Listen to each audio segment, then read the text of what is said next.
yang telah Kau berikan kepada kami, sehingga kami boleh berkumpul di tempat ini untuk melakukan kegiatan rekoleksi kami pada hari ini. Ya Bapa, aku mohon tuntunan rahmat-Mu, semoga rekoleksi kami ini berjalan sesuai dengan kehendak-Mu. Hanya ini doa anak-Mu, dengan Tuhan Kristus Tuhan kami. Amin. Saya anak muda tapi saya tidak ikut UMK. Kalau UMK kan orang muda tapi tidak ikut UMK. Bagaimana? Iya, betul. Itu aja. Tidak juga sama aja. Jadi kontribusi kita untuk membuat setiap perayaan Ekaristi atau perayaan yang dirayakan oleh Gereja Katolik, memang membuat dan menjadi gereja. Terkadang apalagi kita bisa di atau ibadah di kampung, apabila teman-teman jarang di gereja, nanti ada kata tumben. Saya juga bisa mengenalnya. Kalau di gereja kan, ya tumben.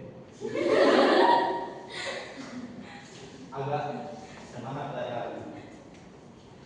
Dan tawaran kita juga. Teman-teman, bagaimana kita membiasakan diri untuk selalu berserta, lagi kita sebagai anak muda, sebagai generasi penerus gereja. Apabila kita pulang kampung atau dari sini pulang kampung, masih ya, pulang kampung, tekan dikit, hidup rugi libur dikasih. Untung lah libur misalnya itu cuma 4 hari. Jadi macam saudara itu sia-sia apabila libur 3 minggu pulang kampung, tiduran, berak, makan, pulang sini lagi. Tapi ya alasannya, saya ikut kok di kampung itu, ikut pelayanan di kampung, ikut kurne. Tidak ada yang tahu. Saya bisa cerita di sini. Saya bisa katakan kepada teman-teman bahwasanya saya di pos itu waktu libur Natal, saya di sini ya mimpin bisa. Nggak ada yang tahu. Jadi seperti itu. Maksudnya apa yang kita sampaikan ada benar. Kemudian teman-teman ada yang mau sharing latar belakang masuk takat itu apa? Yang motivasi kawan-kawan masuk takat itu apa?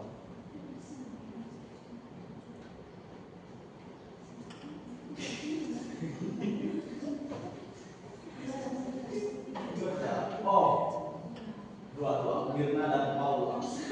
Latar belakang yang motivasi saudari-saudari ini. Teman-teman, setelah kita mendengarkan materi 1 dan 2, mari kita membaca Injil Matius bab 5 ayat 13 sampai 15. Kamu adalah garam dunia. Jika garam itu menjadi tawar, apakah ia diasinkan? Tidak ada lagi gunanya selain dibuang dan diinjak orang. Kamu adalah terang dunia. Kota yang terletak di atas gunung tidak mungkin tersembunyi. Lagi pula, orang tidak menyalakan pelita lalu meletakkannya di bawah bantal, melainkan di atas kaki Dian sehingga mengenali semua orang di dalam rumah itu.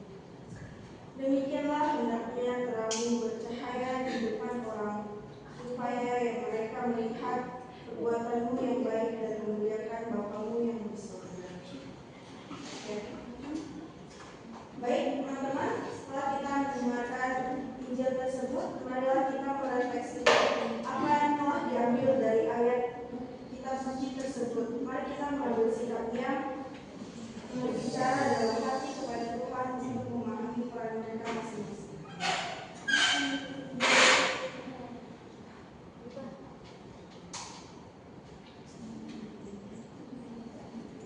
Oke, teman-teman, untuk refleksi hari ini, apakah hidup saudara-saudari saat ini mencerminkan terang Kristus? Ada yang bisa menjawab? Gogo? Pertanyaannya, apakah hidup saya saat ini mencerminkan terang Kristus?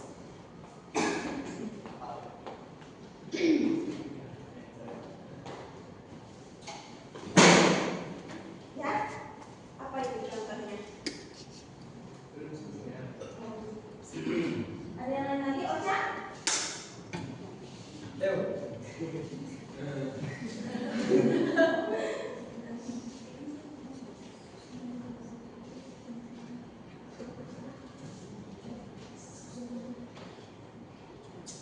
Ada yang bisa memberikan contohnya? Contoh, apakah hidup kita saat ini mencerminkan tentang Kristus? Kalau saya sendiri sih belum, karena ini menurut pendapat saya ya. Kalau misalnya secara kayak kehidupan saya yang saya lalui itu hanya lebih banyak hal-hal yang buruk, hal-hal yang selalu kayak saya itu emosi di pikiran saya. Mungkin saya berpikir saya mau seperti Yesus, mengajarkan hal-hal yang baik, melakukan tindakan-tindakan yang baik. Tetapi kenyataannya kayak hidup kita itu berlangsung. Kadang sesuatu itu datang kepada kita untuk melakukan hal-hal yang tidak terkendali dalam diri kita. Artinya sesuatu itu yang buruk gitu, yang mungkin kita berpikir ataupun ingin di dalam hati kita itu melakukan hal-hal yang baik, namun ternyata salah. Terkadang hal-hal yang seharusnya kita lakukan itu jadinya terbalik dari apa yang kita inginkan gitu. Jadinya hal-hal yang terjadi. Oke, baik teman-teman. Sebenarnya contoh hidup yang mencerminkan terang Kristus itu sangat simpel, yaitu seperti kasih kepada sesama. Kita menunjukkan kasih tanpa syarat kepada orang lain, bahkan kepada mereka yang sulit dikasihi. Baik, kita mau lanjut ke yang kedua itu membuat komitmen untuk melayani Tuhan dan sesama. Nah, materi kedua itu membuat komitmen untuk melayani Tuhan dan sesama berarti mengambil langkah nyata untuk menunjukkan kesetiaan kepada Tuhan dan kasih kepada sesama. Berarti dengan kesadaran dan kasih kita berjanji untuk menjalani hidup sesuai dengan ajaran-ajaran Tuhan serta melayani orang-orang di sekitar kita dengan cinta dan kebaikan. Nah, teman-teman, apakah di sini sudah ada yang membuat dan menjalankan komitmen ini? Ocha? Monica?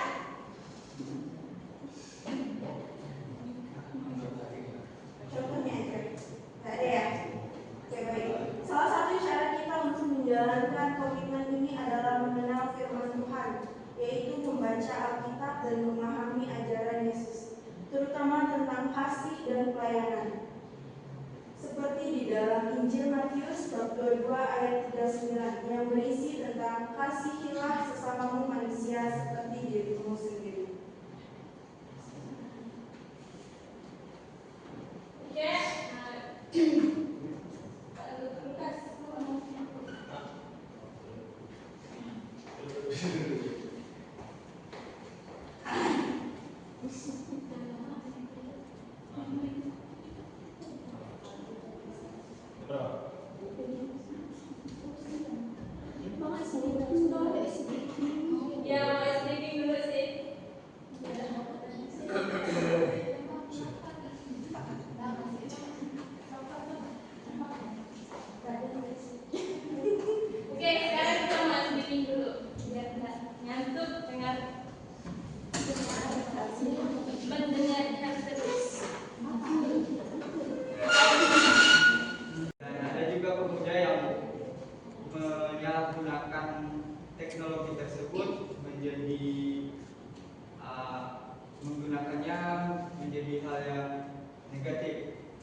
Pertanyaan apa pesan terbesar yang dari pemuda zaman sekarang dalam menjalani hidup sehari-hari adalah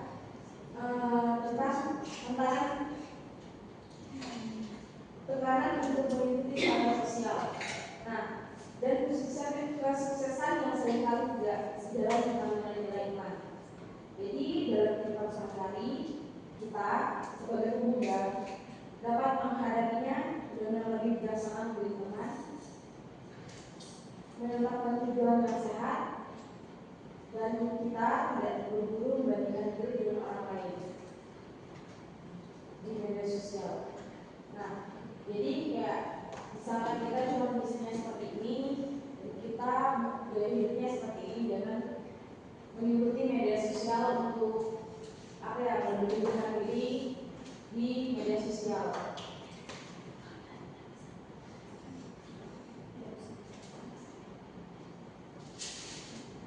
Nah, jadi kita harus bisa memilih untuk tidak ikut-serta dalam kebiasaan hidup konsumtif atau mengejar target yang mengabaikan nilai-nilai moral. Nah, di sini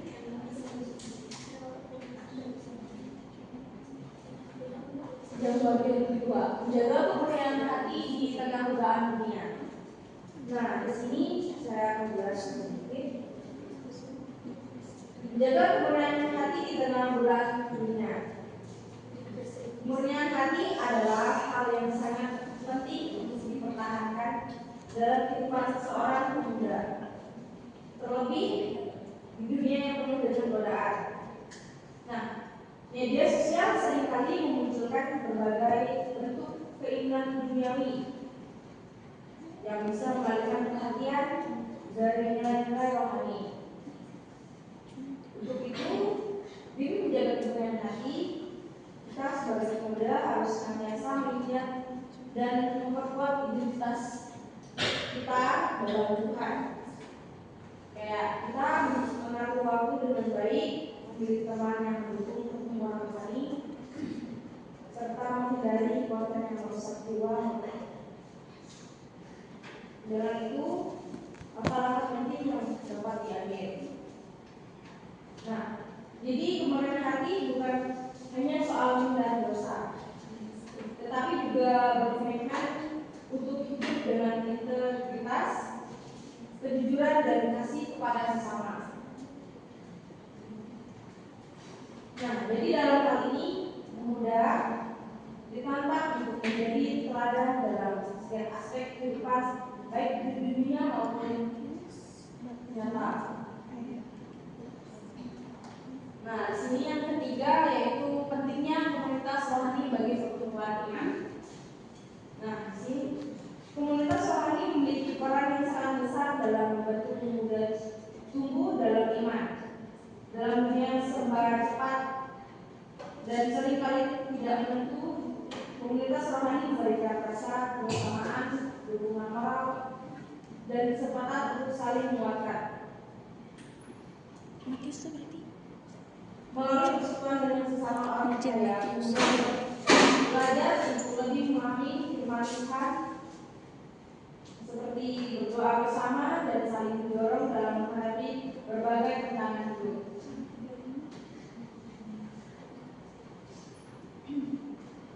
Nah, di sini komunitas rohani bukan hanya untuk bertumbuh, tetapi juga untuk melayani dan berbagi kasih kepada sesama. Dalam komunitas inilah pemuda bisa menentukan kekuatan menjaga hati sendiri dan memperdalam relasi pribadi dengan Tuhan.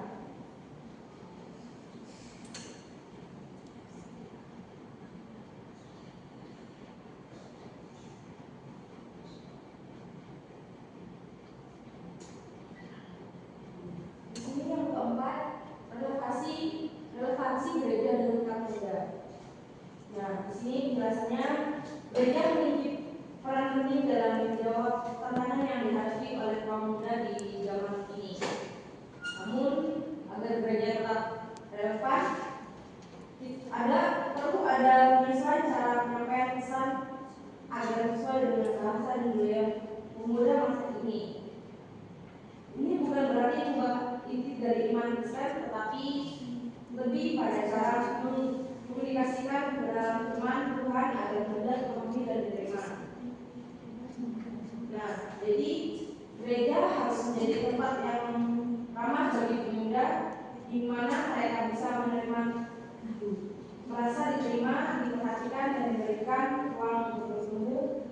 Selain itu juga, gereja juga bisa menjadi wadah untuk pemuda terlibat dalam pelayanan, mengembangkan potensi diri, dan berdampak positif di tengah masyarakat. Nah, jadi kesimpulan pemuda di era digital ini harus mampu menjaga iman dan integritas dalam menghadapi berbagai tantangan zaman.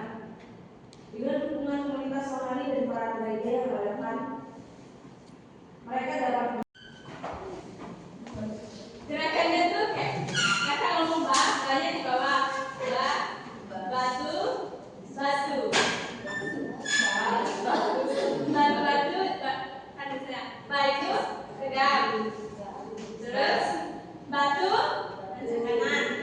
kanan batu ke atas kanannya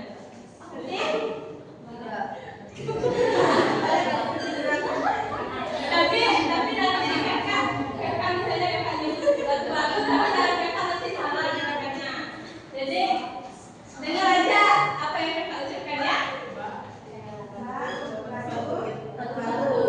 Ya. Nanti kakak tanya lihat ya, pantau mereka. Udah siap? Testing dulu ya sekali. Batu, harus cepat ya. Oke.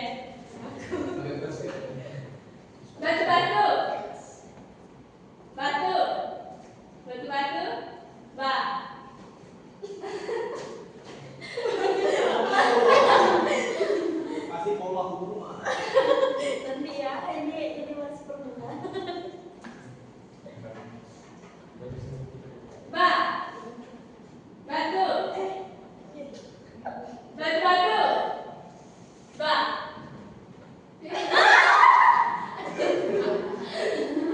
Maju, kita nanti kasih hadiah lah ya.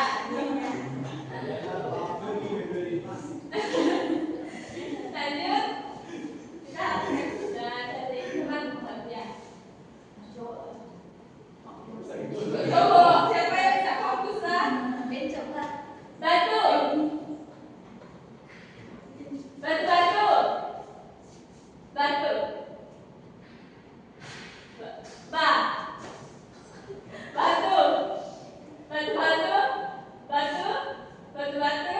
Batu.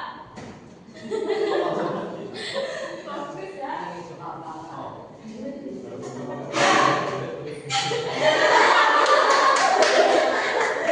Kita dapat.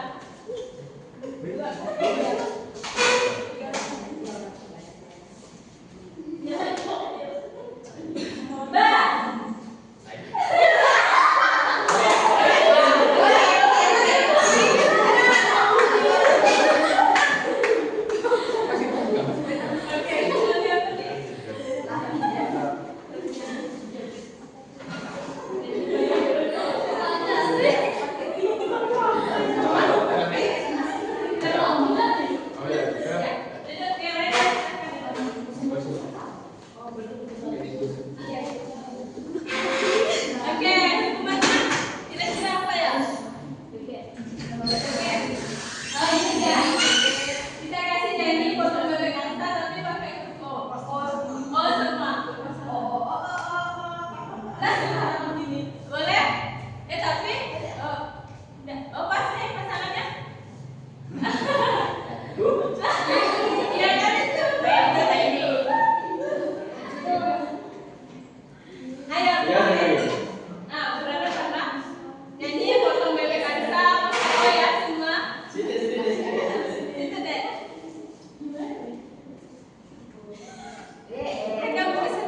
teknis, tapi juga visual. Nah, dari kemajuan teknologi memberikan akses informasi yang begitu luas, namun seringkali membawa dampak negatif berupa kecanduan, berupa perbandingan sosial yang merusak, dan gangguan terhadap kualitas relasi dalam hidup. Nah, dalam hal ini kita sebagai pemuda seringkali tergoda untuk mengajar popularitas dan pengakuan di dunia maya yang bisa mengaburkan tujuan hidup yang lebih mendalam dan kekal. Nah, namun di balik tantangan ini ada juga potensi besar untuk memanfaatkan teknologi dan media sosial untuk membangun hubungan yang sehat dengan sesama, memperdalam iman dan menyebarkan nilai-nilai kebaikan. Itu kita sebagai pemuda untuk menjadi cerdas dalam memilih konten dan membangun kebiasaan positif yang memperkaya jiwa. Nah, di sini saya ingin bertanya, apa tantangan terbesar yang dihadapi pemuda zaman sekarang dalam menghadapi kehidupan sehari-hari? Baca. Apa tantangan terbesar yang dihadapi pemuda zaman sekarang dalam menjalani kehidupan sehari-hari?